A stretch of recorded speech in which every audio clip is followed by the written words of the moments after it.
ইহদার সালাসাতা আওয়াবিআ মিনান নাস। আল্লাহ রাসূল সাল্লাল্লাহু আলাইহি ওয়াসাল্লাম বলেন, তোমরা তিন শ্রেণীর লোক থেকে দূরে থাকো, তিন প্রকার মানুষের থেকে তোমরা দূরে থাকো।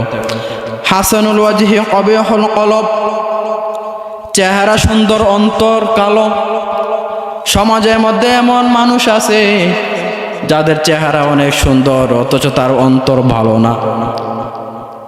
সাধারণ দেখা গেছে কোনো মাহফিলে বা কোনো দিনের কাজে বা মসজিদের কাছে, তখন আমরা মনে বলি কি যদি টাকার জন্য, টাকা কালেকশনের জন্য যদি তার কাছে যা, আরে তার চেহারাটা অনেক সুন্দর, মনও দিবে। আর একজন লোক বলে চেহারা সুন্দর হলে কি হবে, তার মনটা ভালো না, তে মাহফিলের টাকা দেবে না, তার কাছে গিয়েও লাভ নেই। এমন লোক কিছু মানুষ আছে, টাকা পয়সা থাকা সত্ত্বেও মানুষকে সহযোগিতা করে না, মানুষের আপদ বিপদে তারা এগিয়ে আসে না, এমন কিছু লোক আছে। 2 নম্বর, নবীজি সাল্লাল্লাহু আলাইহি ওয়াসাল্লাম বলেন, ওয়া জামিলুল কওলি খবিসুল ফিআল, কথা সুন্দর কাজ নিকৃষ্ট। সমাজের মধ্যে এমন কিছু মানুষ আছে যাদের কথা সুন্দর, আচার ব্যবহার সুন্দর, অথচ তার কাজে কোনো সুন্দর পাওয়া যায় না। আপনার তো টাকা নিছে, ধার নিছে, তার কথা কি সুন্দর, আপত্তি মিনতি করে বিনয় সহকারে আপনার থেকে 1000 টাকা নিছে, বলছে আমি রবিবার দিয়ে দেব, অথচ কত রবিবার চলে গেল, 10 দিন 15 দিন হয়ে গেল, সে আপনার টাকাটা দেয় নাই। এই জন্য কাজ সুন্দর, অন্তর নিকৃষ্ট, এমন লোক মানুষ আছে। 3 নম্বর, নবী করিম সাল্লাল্লাহু আলাইহি ওয়াসাল্লাম হাদিস শরীফের মধ্যে বলেন, ওয়াসামিলুল জাসাদি মারিদুন নাফস, দেহ সুন্দর অন্তর পচা। তার অন্তরের মধ্যে মানুষের ঘৃণা আছে, তার অন্তরের মধ্যে মানুষের প্রতি কোনো দয়া নাই, কোনো ইহসান নাই। কোনো মানুষ যখন কাজ করে, আল্লাহ রাসূল সাল্লাল্লাহু আলাইহি ওয়াসাল্লাম বলেন কোরআন শরীফে, ইন্নাল মুনাফিকিনা ফিদ দারকিল আসফালি মিনান নার, মুনাফিকদের ঠিকানা হবে জাহান্নামের নিস্তরে।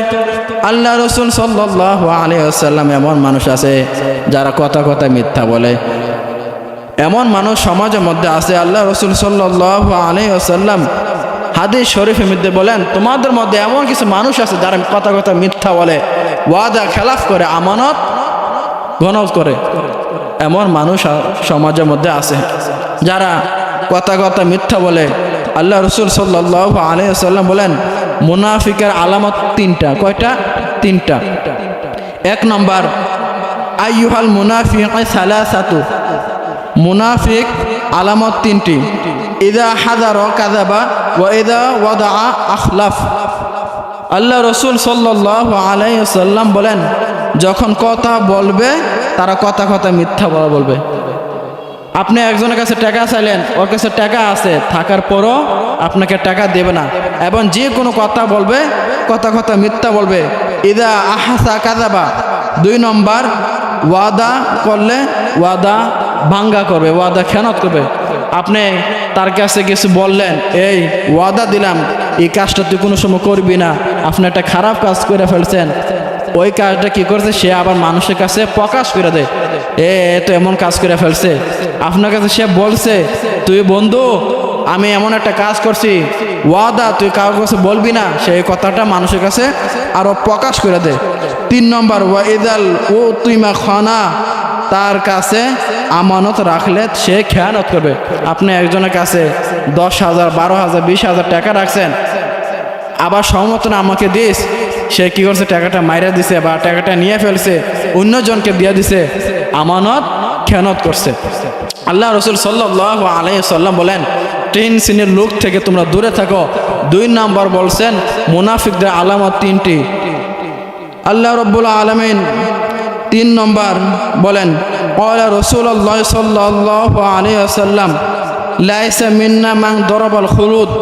আল্লাহ রাসূল সাল্লাল্লাহু আলাইহি ওয়াসাল্লাম নিষেধ করেছেন, তোমরা কখনো মানুষের চেহারার মধ্যে আঘাত করবে না, মানুষের চেহারার মধ্যে তোমরা কখনো আঘাত করবে না। কেন? এই চেহারাটা আল্লাহ রাব্বুল আলামিন অনেক মায়া করে, অনেক দয়া করে আল্লাহ রাব্বুল আলামিন এই চেহারাটা বানাইছেন। আল্লাহ রাসূল সাল্লাল্লাহু আলাইহি ওয়াসাল্লাম বলেন, ওয়াশাকাল জুনুবা, আমার যুবক ফিরেছে, জামার বুক ছেড়ে ফেলেছে। আল্লাহ রাসূল সাল্লাল্লাহু আলাইহি ওয়াসাল্লাম বলেন, যখন তোমরা মানুষের চেহারার মধ্যে আঘাত করো তখন মনে হয় আমি নবীজি কলিজাটা ছিঁড়ে গেছে। কত বড় কথা বলেছেন। এই জন্য আল্লাহ রাসূল সাল্লাল্লাহু আলাইহি ওয়াসাল্লাম নিষেধ করেছেন কখনো মানুষের চেহারার মধ্যে আঘাত করবে না। 2 নম্বর, আল্লাহ রাসূল সাল্লাল্লাহু আলাইহি ওয়াসাল্লাম বলেছেন ওয়াদাআ বিদাওয়াতিল জাহিলিয়াতিল, যারা মানুষের চেহারার মধ্যে আঘাত করে জাহেলিয়া যুগ তাদের কাছে হার মানা। যারা এই মানুষের আঘাত করে চেহারার মধ্যে, আল্লাহ রাসূল সাল্লাল্লাহু আলাইহি ওয়াসাল্লাম বলেন তারা আমার উম্মত নয়। নাউযুবিল্লাহ, কত বড় কথা বলেছেন। এর জন্য আমরা এই কাজগুলো থেকে বেঁচে থাকতে হবে। এই কাজগুলো থেকে আমরা দূরে থাকতে হবে।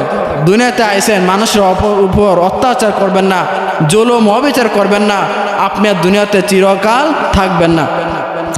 আল্লাহ রাসূল সাল্লাল্লাহু আলাইহি ওয়াসাল্লাম হাদিস শরীফের মধ্যে বলেন আদ-দুনিয়া ইখতিবারু আদ-দুনিয়া দারসু আদ-দুনিয়া ইলাহাকা।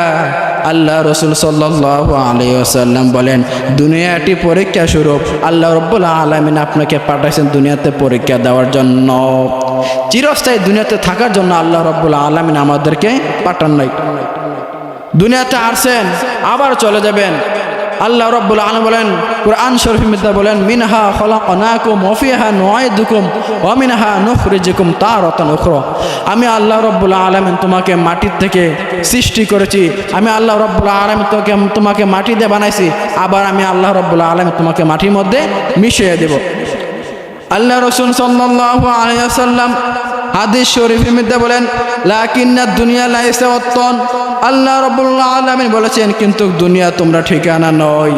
আল্লাহ রাসূল সাল্লাল্লাহু আলাইহি ওয়াসাল্লাম হাদিস শরীফের মধ্যে বলেন লাকিন্নাদ দুনিয়া লাইসা ওয়াতন, দুনিয়া তোমাদের ঠিকানা নয়।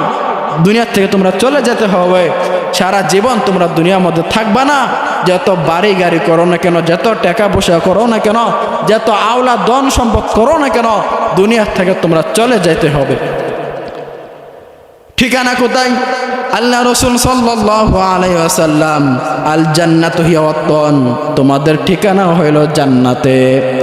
আল্লাহ রাসূল সাল্লাল্লাহু আলাইহি ওয়াসাল্লাম যে কারণে আমাদেরকে দুনিয়াতে প্রেরণ করেছেন, আল্লাহ রাব্বুল আলামিন যদি ওই কাজগুলো করতে পারে, আর সালাত আমরা যদি সালাত আদায় করতে পারি, শাহরু রমাদান আল্লাযী উনজিলা ফীহিল কুরআন, আল্লাহ রাব্বুল আলামিন যে রমজান মাসে কুরআন নাযিল করেছেন, যে রোজা আমাদেরকে দিয়েছেন, ও রোজাগুলো যদি ঠিক মতো আদায় করতে পারি, হালাল পথে যদি আমরা চলাফেরা করতে পারি, হারাম থেকে যদি বেঁচে থাকতে পারি, আল্লাহ রাব্বুল আলামিনের ইবাদত বন্দেগী যদি করতে পারি, তাহলে আমাদের ঠিকানা হবে জান্নাতে। সুবহানাল্লাহ।